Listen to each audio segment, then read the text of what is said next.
¿Cómo estás, hermano querido? Una vez más nos encontramos contigo a través de este medio que nos permite llegar hasta ustedes a través de sus celulares o sus computadoras o sus tablets o del medio que puedan utilizar para ver este canal. Este es tu canal de estudios bíblicos, la Biblia habla. Aquí estudiaremos hoy día, continuaremos con esta serie de lo que es la historia del pueblo de Dios. Hoy daremos referencias bíblicas, sobre todo con el capítulo 6 de Apocalipsis, de lo que venimos hablando hasta aquí. Y veremos cómo nos situamos en la historia del mundo ya en estos días.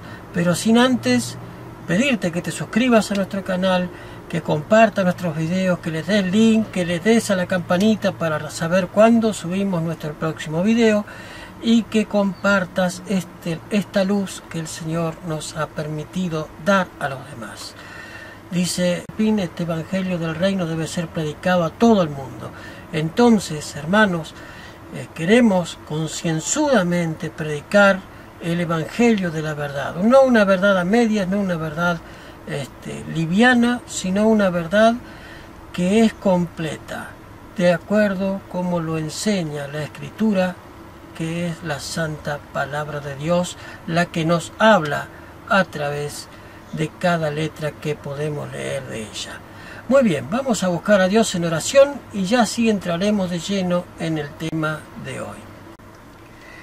Cariñoso Dios que estás en los cielos, te damos gracias porque nos permites encontrarnos con nuestros hermanos de otras latitudes y llevarle tu mensaje, Señor, mensaje de verdad, de luz, mensaje que tú has permitido que nosotros alguna vez conozcamos y que podamos impartirlo también a otros que para que conozcan lo mismo que nosotros y para que no sean engañados por falsos maestros y falsas doctrinas que abundan, Señor, en este medio de YouTube y sobre todo en diferentes ámbitos de índole religioso.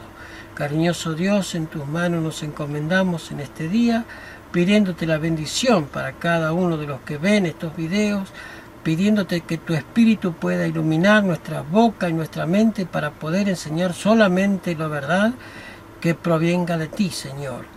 Te pedimos con humildad que también abras el entendimiento de aquellos que siguen estos videos. En tus manos nos encomendamos, cariñoso Padre, por los méritos de Cristo Jesús. Amén. Amén. Muy bien, estamos viendo la historia del pueblo de Dios y nos hemos quedado detenidos en la reforma de Lutero en 1517.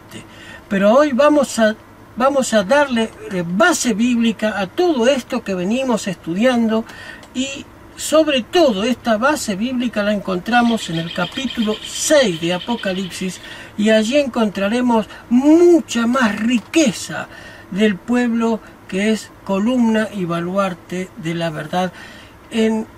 Claro, en esta época de la historia, después de haber pasado por el oscurantismo, por la sangre y las persecuciones, por una edad oscura, el caballo negro que habíamos visto, esa edad oscura, la verdad había sido disminuida.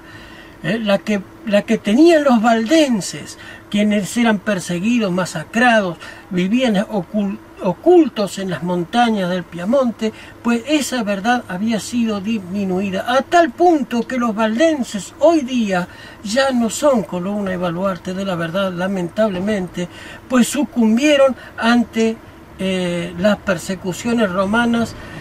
Hay que entender la situación, hermanos, hay que entender porque fueron años y años y centenares de años de persecuciones, de masacres, de vejaciones, de terribles agonías que padeció el pueblo valdense. Violaban a las mujeres adelante de ellos y adelante de sus hijos, los de la Santa Inquisición. Entonces hay que entender esto, hermanos, que ellos aceptaron un concordato con Roma para lograr parar este tipo de vejaciones que padecían los hermanos valdenses y entonces aceptaron volver nuevamente a Roma. Y al volver nuevamente a Roma, allí se oscurece por completo, otra vez la verdad. Por eso era este caballo negro, que es lo que estábamos hablando la semana pasada.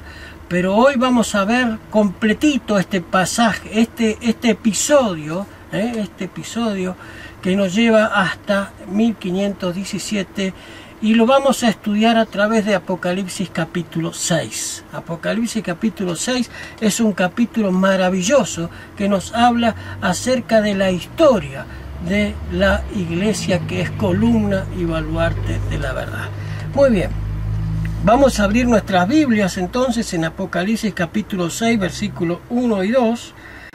Vamos a abrir nuestras Biblias, vamos a utilizar la versión 1915, un poquito más actual, de la palabra de Dios, y vamos a estudiarla en Apocalipsis capítulo 6, Apocalipsis capítulo 6 y versículos 1 y 2.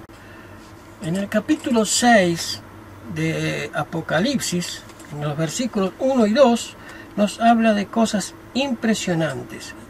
Y miré cuando el Cordero abrió el primero de los 7 sellos, y oí una de las voces de los 4 seres vivientes que decía con voz de trueno: ven. Y miré, y aquí un caballo blanco que estaba montado, sobre él tenía un arco, y le fue dada una corona, y salió venciendo para vencer.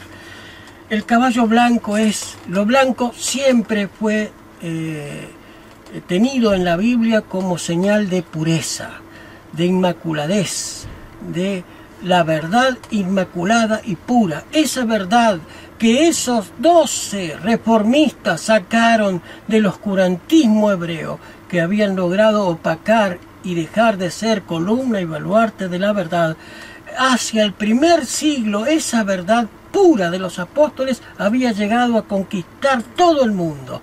Por eso se le había dado un arco, y el arco cuando tira el arco y la flecha va a larga distancia, ¿verdad? No cae acá nomás.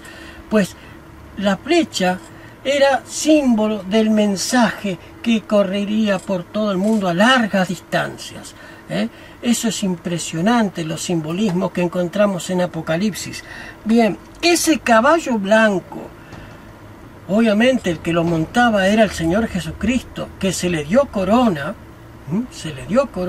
y salió venciendo para vencer. ¿Por qué? Porque era una época de verdad pura y genuina que duró 100 años. Duró un poco más de 100 años, diría yo.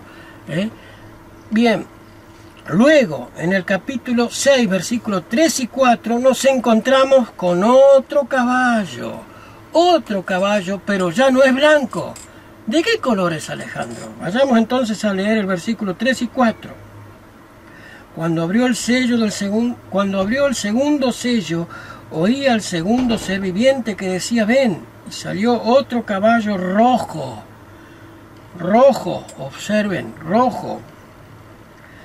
Y al que estaba montado sobre él le fue dado poder para quitar la paz de la tierra, para que se matasen unos a otros, y fue dada una gran espada. ¿Qué simboliza el rojo? Tiene que ver con la sangre. Tiene mucho que ver con la sangre. Y fíjense que a este jinete se le había dado una espada para quitar la paz de la tierra. Este es el periodo de las persecuciones del Imperio Romano a los cristianos. Este es el periodo sanguinario, manchado con sangre, de Nerón y de otros tantos, Diocleciano y tantos otros emperadores que masacraban a los cristianos, haciéndolos morir en el Coliseo romano. Y no solamente eso, sino que se divertían todos viendo morir, comidos por los leones, quemados en las hogueras. Pero sobre todas las cosas no pudieron evitar que siguiera habiendo un remanente fiel. Por eso era este caballo rojo. El rojo tiene que ver con la sangre de los mártires derramada. ¿Y hasta qué fecha más o menos fue este acontecimiento? Pues este acontecimiento va del siglo I, desde prácticamente con la muerte de Juan en adelante, hasta el año 313. hasta el año 313. ¿Por qué hasta el año 313 después de Cristo? Porque y hablamos la lección pasada de este emperador romano, vivo, que unificó Roma, que logró pacificar al Imperio Romano, también logra pacificar al Imperio Romano con los cristianos. ¿Cómo? Volviéndose el cristiano, entre comillas, volviéndose el cristiano, con esa visión de la cruz que tuvo, ¿no es cierto? Si lo buscas en la historia o en el internet, en Wikipedia está, puedes encontrarte la visión que este señor tuvo, ¿no es cierto? Un astuto, sin lugar a dudas, pues en el año 303 este emperador Constantino el Grande logra unificar y apaciguar al Imperio Romano con los cristianos con un edicto de tolerancia, lo habíamos hablado en el estudio pasado. Llega hasta el año 313. Bien, versículo 6, capítulo 6, versículos 5 y 6. Aquí ya cambia otra vez el color de los caballos. Y hasta aquí era donde habíamos llegado la lección pasada. Vayamos al capítulo 6, versículos 5 y 6. Y cuando abrió el tercer sello, oí al tercer ser viviente que decía: ven. Y miré aquí un caballo negro, y el que estaba montado sobre él tenía una balanza en su mano. Y oí una voz en medio de los 4 seres vivientes que decía: 1 kilo de trigo por el salario de un día, 3 kilos de cebada por el salario de un día, y no hagas ningún daño ni al vino ni al aceite. No se debía hacer ningún daño ni al vino ni al aceite, símbolo de ¿qué? Del Espíritu Santo, símbolo del Espíritu Santo. No se debía hacer nada, pero se debía comerciar con todo. Se debía lucrar con el Evangelio, lucrar con el Evangelio. Este caballo negro y el que lo montaba se llamaba Muerte y Hades. ¿Por qué? Porque habían logrado oscurecer la verdad, habían logrado aminorar la luz de la verdad. Casi no había quedado remanente. Recordemos que hablamos primeramente de los valdenses que peleaban, que se escapaban de las persecuciones de la Inquisición, y este es el período de la Inquisición, y cómo caen también los valdenses, que eran columna y baluarte de la verdad, a través de las terribles persecuciones y hastiados ya los pobres de ser masacrados, de ser muy maltratados por defender una verdad que Roma quería mantener oscura. Entonces, este caballo negro es representante del período de la oscuridad, va del año 313 hasta el año 538. ¿Por qué hasta el año 538? ¿Qué pasa en el año 538? En el año 538, la Iglesia romana es confirmada como cabeza del cristianismo. Hasta allí, el edicto se había dado en el año 508. El edicto en el cual el Papa era cabeza de la Iglesia cristiana se había dado en el 508, pero había 3 reyes que se oponían, 3 reyes arrianos que se oponían. ¿Quiénes eran estos reyes arrianos? Pues eran los godos. Los godos eran los que creían que Jesús era creado por Dios y se oponían a las ideas que traía Roma y que había adquirido de aquella primera iglesia. Se había nutrido de eso, porque Roma es lo que hace, se nutre. Así como fue imperial, se nutrió de las creencias griegas, fenicias y todos esos que habían conquistado, pues la Iglesia romana cristiana exactamente hace lo mismo con todas las demás religiones. Es el sumum de todas las demás religiones y se había nutrido de las creencias de los cristianos. Y se hace ahora cabeza del cristianismo. Cabeza del cristianismo. Bien, en el año 538 es establecido el Papa como cabeza de la Iglesia, después de haber quitado a los 3 reyes arrianos que se oponían a que el Papa fuera cabeza de la historia. Bien, de la Iglesia, perdón, de la Iglesia. Muy bien, muy pocos fieles había en esa época, muy pocos fieles. Entonces, versículos 7 al 9. Versículos 7 al 9. Cuando abrió el cuarto sello, oí la voz del cuarto ser viviente que decía: ven. Y miré, y aquí un caballo pálido, y el que estaba montado sobre él se llamaba Muerte y Hades, y le seguía, y muy de cerca, y a ellos les fue dado el poder sobre la cuarta parte de la tierra para matar con espada y con hambre y con pestilencia y por todas las fieras del campo. Y cuando abrió el quinto sello vi debajo del altar las almas de los que habían sido muertos por causa de la palabra de Dios y del testimonio de ellos que ellos tenían. Bien, hasta aquí. El capítulo 6, versículos 7 al 9, nos lleva hasta el año 1517, que es lo que habíamos visto aquí. ¿Cuándo? Cuando vemos las persecuciones de la Inquisición, aquí el caballo pálido, un caballo amarillo. Las persecuciones habían hecho aminorar totalmente la verdad. Era un caballo amarillo, pálido, flaco. ¿Y quién lo montaba? La muerte y el Hades. La muerte y el Hades, porque la Inquisición era el brazo derecho del poder romano papal, para aplacar toda oposición que se pudiera levantar contra Roma. Y allí caducan los valdenses. Entonces Dios se ve en obligación de volver a levantar un remanente. ¿Cuándo? ¿Cuándo levanta Dios un remanente? En el año 1517.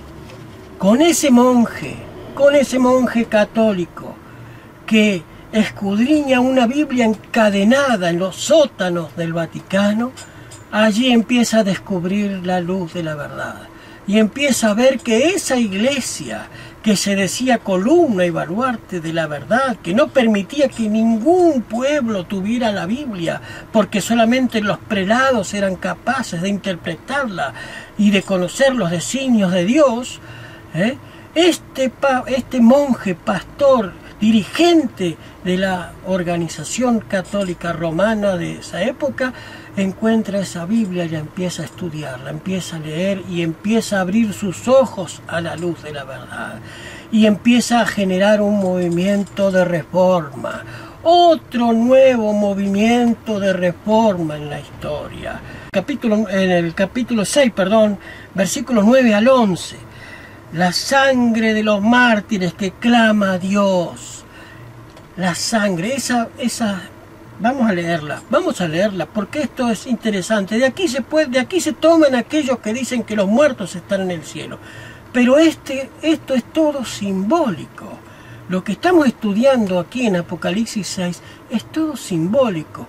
Obviamente tiene cumplimiento con hechos reales, pero es simbólico. ¿Para qué? Para que aquel que no sabe la verdad lee esto y no sabe de lo que está hablando. Pero los que tenemos el conocimiento de la luz de la verdad de Dios, leemos y entendemos lo que estamos leyendo. Entonces, vayamos al versículo 11. Y cada uno les fue dado vestido blanco. Vayamos al versículo 9.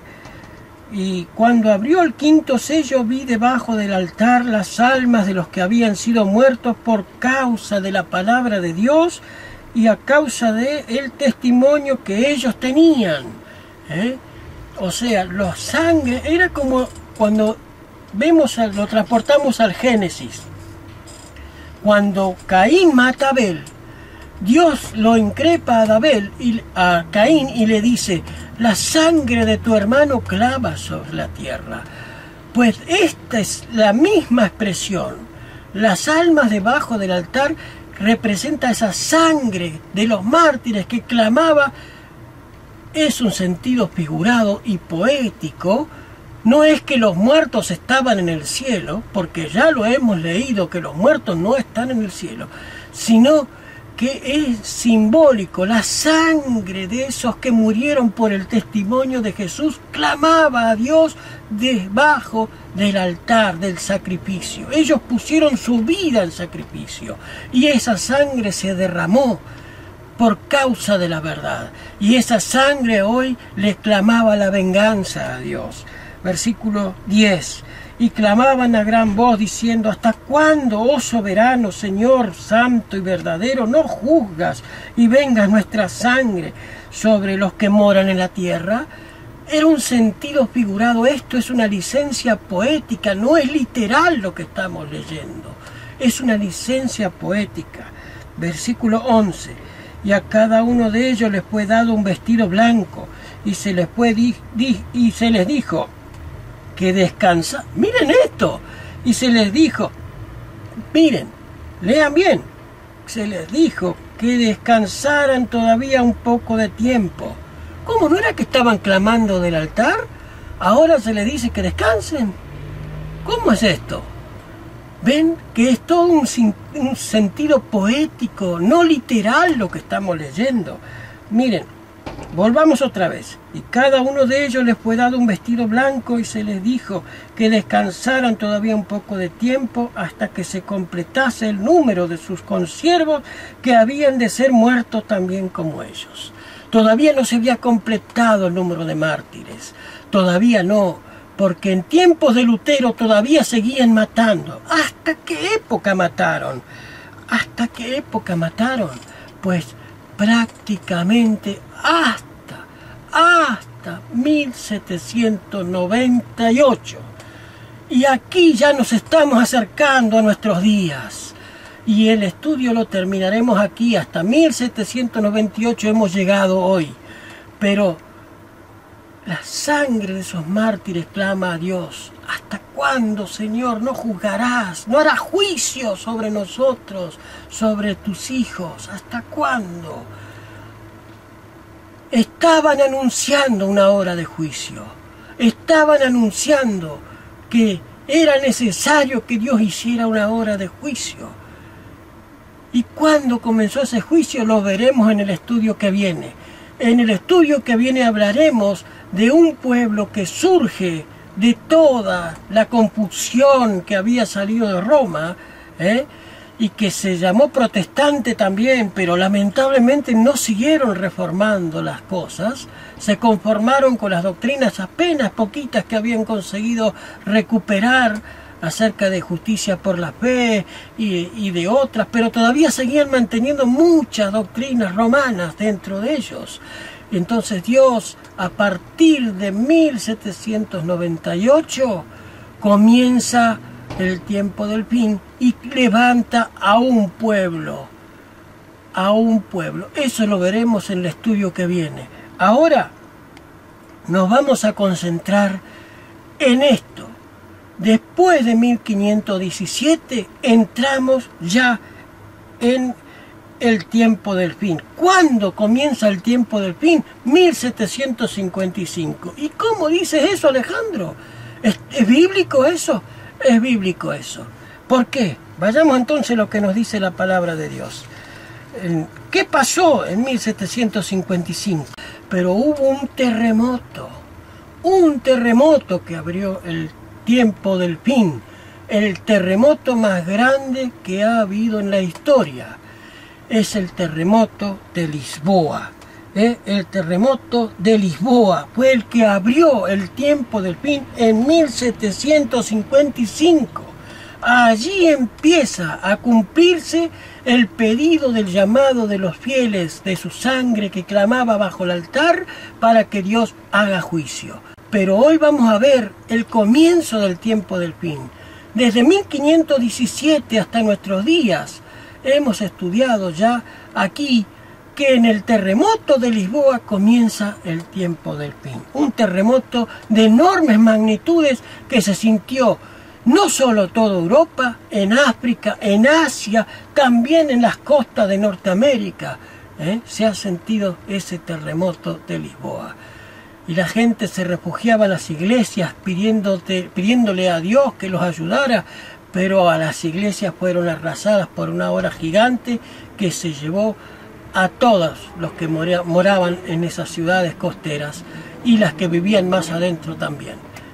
Fue un maremoto enorme, un tsunami el que azotó las costas de prácticamente toda Europa, y el epicentro de ese terremoto se halló en la ciudad de Lisboa en 1755, el 19 del mes 5 de 1755. ¿Qué otras señales había? El oscurecimiento del sol. El oscurecimiento del sol. ¿Cuándo ocurre un oscurecimiento del sol? Un eclipse, pero eclipses hubo siempre, pero ese día fue especial, no hubo eclipse, no se pudo explicar qué pasó. No se pudo explicar qué pasó. No hubo un eclipse, los científicos no se esperaron esto porque no había forma de que haya habido un eclipse. ¿Cómo se oscureció el sol? Que se levantaron de mañana a trabajar en el campo y a las 9 de la mañana en todo Norteamérica se oscureció completamente el día como si fuera la noche. No fue un eclipse, no pudieron explicar qué pasó.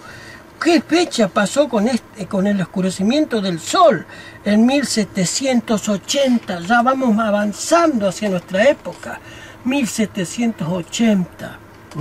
El oscurecimiento del sol, y la luna que se torna roja como sangre. Bueno, hemos visto varias veces nosotros la luna roja como sangre, pero no tan roja, intensa como ese día, como esa noche, mejor dicho. ¿Qué fecha fue esa noche?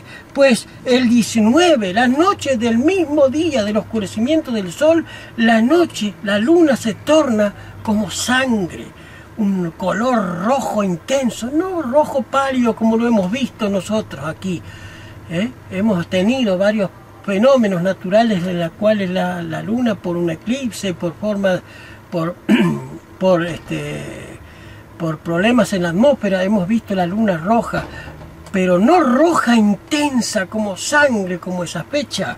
En 1780, el mismo día del oscurecimiento del sol, el 19 del 5 de 1780, y una lluvia de estrellas que cae. También estaba predicha en la palabra de Dios, una lluvia de estrellas que caen. Una noche completa de lluvia de estrellas, que el cielo parecía iluminado por la cantidad de estrellas que caían. Pues esa noche fue la noche del 13 de noviembre de 1833. El 13 de noviembre de 1833, y ya prácticamente estamos llegando a nuestros días con las profecías del tiempo del fin, ¿verdad? Estamos entrando en la profecía del final del tiempo. Hemos llegado hasta 1833 con esa noche de la caída de estrellas, una impresionante noche que se recuerda en los anales de la historia, especialmente en los países nórdicos, en Estados Unidos y en todo el norte del planeta. Se pudo apreciar muchísimo más porque el otro lado era de día, ¿no? Entonces de esa noche quedó registrada en los anales de la historia como la noche de la caída de estrellas. Y hasta aquí llegamos con el estudio de hoy. Hemos abierto la puerta al tiempo del fin y vemos que ese pueblo, columna y baluarte de la verdad, que empezó con Abraham, con Moisés, que siguió con los valdenses después del oscurantismo, que caen los valdenses y aparentemente hay una edad oscura donde no se ve la verdad, donde casi es muy poquito los fieles que casi ni se ven. Llegamos hasta 1833, en donde Dios llama a un pueblo a ser restaurador de portillos, pero eso lo veremos en el próximo estudio. Hasta aquí dejamos en el día de hoy. Hasta aquí, hasta 1833, veremos que a partir de ahora podemos hablar de nuestros días.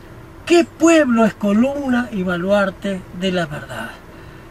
¿Qué pueblo es columna y baluarte de la verdad? En nuestros días, hoy, ya prácticamente estamos en la profecía en nuestros días. Hemos llegado a 1833, en las señales del tiempo del fin que Jesús había establecido en Mateo 24 y en otras partes de la Biblia.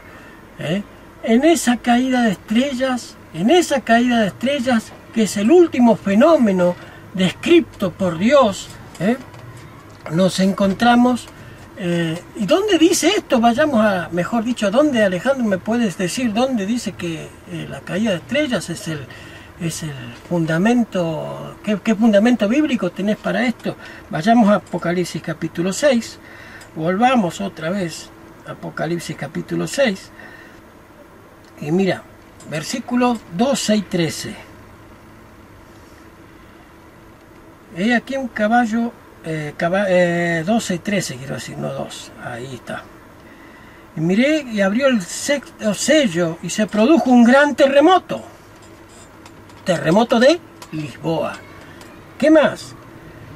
El sol se puso negro como tela de silicio, la luna entera se puso como sangre, versículo 12, y las estrellas del cielo cayeron sobre la tierra como una higuera arroja sus higos tardíos cuando es sacudida por el viento. Esta es nuestra base bíblica. Hemos llegado hasta aquí. Apocalipsis capítulo 6, versículos 12 y 13. Estamos prácticamente en los albores del final de la historia. Pero queremos descubrir hoy día quién es ese pueblo que es columna y baluarte de la verdad, de aquella verdad que Dios había levantado en el Edén, que Dios le había dado a Enoc, que Dios le había pasado a Noé, que Dios le había pasado a Abraham, que Dios le había pasado a Moisés y a Israel, para ser columna y baluarte de la verdad. Es qué pueblo hoy día, no organización, no estoy hablando de organización o de iglesia, sino de pueblo. ¿Qué pueblo hoy día puede decirse que trae reminiscencia de aquellos? Porque la línea del tiempo no ha cambiado, los requerimientos de Dios no han cambiado para sus hijos y para su pueblo. Eso te tiene que abrir los ojos de decir, yo estoy situado en que esta iglesia que yo voy realmente es pueblo, columna y baluarte de la verdad. Adora a Dios en espíritu y en verdad. Esta es la iglesia. Ese es nuestro fin. Que tú abras los ojos y te des cuenta en donde te estás congregando si es columna y baluarte de la verdad. Porque una gotita de pintura negra sobre la blanca, pues ya la oscurece, la hace gris. Aunque sea un tono de gris muy blanco, aún ya no es el blanco de la pureza. Recuerden, el caballo blanco que sale venciendo para vencer, la iglesia primitiva, la iglesia primera, con una verdad pura, la podemos también poner en el tiempo del Edén hasta el diluvio. Ese caballo blanco, esa verdad pura que tenían esos antidiluvianos que eran creyentes, así como había gente muy mala y perversa, había descendientes de Adán que eran fieles y leales a Dios. Y tenían esa misma verdad pura y genuina que había oído Abraham desde los labios del mismo Dios. Y que se la había transmitido a sus nietos y a sus bisnietos y a sus tataranietos. Impresionante, impresionante. Ese mismo caballo blanco también lo podemos situar allí en el Edén hasta el diluvio. Hasta el diluvio. Ya en el diluvio, después del diluvio, se vuelve otra vez caballo negro. Caballo negro, o caballo rojo. ¿Por qué? Por la sanguinariedad de la gente.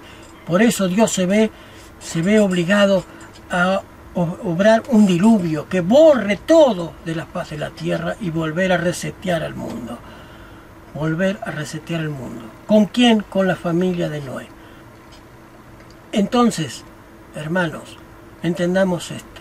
Hemos llegado, y con esto cerramos el estudio de hoy, hemos llegado prácticamente al siglo XIX y ya estamos en el siglo XXI. Veremos desde esa época en nuestro próximo estudio qué pueblo es columna y baluarte de la verdad de acuerdo con las Escrituras, de acuerdo con las Escrituras. Muy bien, dejamos el estudio hasta aquí entonces. Hemos dado pautas un poco apuradas, siempre a vuelo de pájaro. No hemos entrado en lujo de detalles para no prolongar los estudios. Así que si tú tienes alguna opinión o tienes ganas de conocer más sobre esto, pues comunícate con nosotros, escribe tus comentarios debajo del video. Nosotros responderemos obviamente con respeto y con altura, sin insultos, sin ninguna agresión. Responderemos en la brevedad a tus comentarios y también a tus saludos y a tu deseo de buen año, y un buen año también se lo deseamos a cada uno de ustedes. Que el Señor les dé un muy buen año, con salud, con trabajo y sobre todo con tiempo para escudriñar las Escrituras, porque eso es lo único más importante en esta época, escudriñar las Escrituras. Eso es lo que queremos hacer, que tú escudriñes las Escrituras a través de estos estudios bíblicos. Muy bien, vamos a terminar entonces con una oración y cerraremos el estudio de hoy. Cariñoso Padre que estás en los cielos, te agradecemos por el privilegio que tú nos das de haber estudiado tu palabra. Gracias por tu amor y tu misericordia, por todas tus bendiciones, Señor, que tienes para con nosotros cada día, porque nos concede la salud y la vida, porque nos das la oportunidad de llevar este mensaje a cualquier punto del planeta que lo quiera ver a través de este medio. Gracias, Señor, y utiliza estos estudios para ayudar a algunos a conocer tu verdad. Bendito Dios, en tus manos nos encomendamos por los méritos de Cristo Jesús. Amén. Amén. Como decimos siempre que terminamos un estudio, lámpara es a mis pies tu palabra y lumbrera a mi camino. Que el Señor te bendiga, te guarde y que empecemos este año con más ansias de acercarnos más a Dios y de estar más en comunión con Él. Que Dios te bendiga. Hasta nuestro próximo encuentro.